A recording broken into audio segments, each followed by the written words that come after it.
জামাত ইসলামীর আমির জামাত উপস্থিত কুয়েতের নেতৃবৃন্দ, সাংবাদিকবৃন্দ, বাংলাদেশ কমিউনিটির বিশিষ্ট ব্যক্তিবর্গ, আল্লাহ সুবহানাহু ওয়া তাআলার দরবারে অসংখ্য শুকরানা।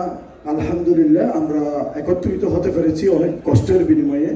যে বিষয়টা জানতে চাওয়া হয়েছে, আমি বাংলাদেশের অত্যন্ত গুরুত্বপূর্ণ ব্যক্তিত্ব এবং বর্তমান প্রেক্ষাপটে যাকে 3 নম্বর ব্যক্তিত্ব মনে করা হয়, ওনার মাধ্যমে প্রবাসীদের 3টা বিষয় আমি নোট ওনাকে দিতে চাই।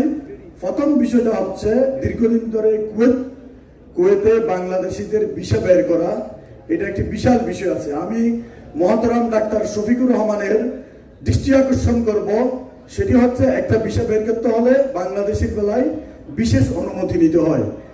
এটা শেখ হাসিনা চেষ্টা করে পারে নাই, সেজন্য এটা পারবে কে জানেন? ডক্টর ইউনূস এটা পারবে। কেন পারবে? এখন যিনি ডেপুটি আমির আছেন, মহামান্য ডেপুটি আমির খালেদ আল সাবা, উনি হচ্ছেন আমাদের ডক্টর ইউনূসের পার্সোনাল ফ্রেন্ড। উনি ডক্টর ইউনূসের নামে কুয়েত ইউনিভার্সিটি সবাইকে একটা ইউনূস সেন্টার করছেন। তা আমি মহতরম আমিরকে এটা নোট দিচ্ছি, যদি ডক্টর ইউনূসকে কুয়েত সফর করানো যায় এই সমস্যাটার সমাধান হয়ে যাবে।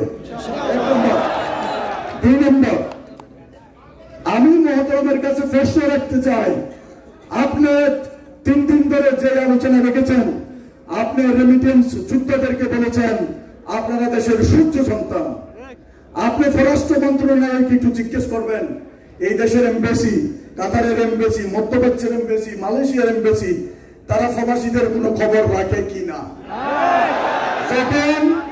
যখন ফাস্টফুডের জন্য কোনো কিছুর জন্য এমবেসিতে সেবা নেওয়ার জন্য যাওয়া হয়, আমাদের মতো কোটাওয়ালাদেরকে দেখলে তারা সম্মান করে, রুমের ভিতর বসে কাজ সেরে দেখে ঠিক।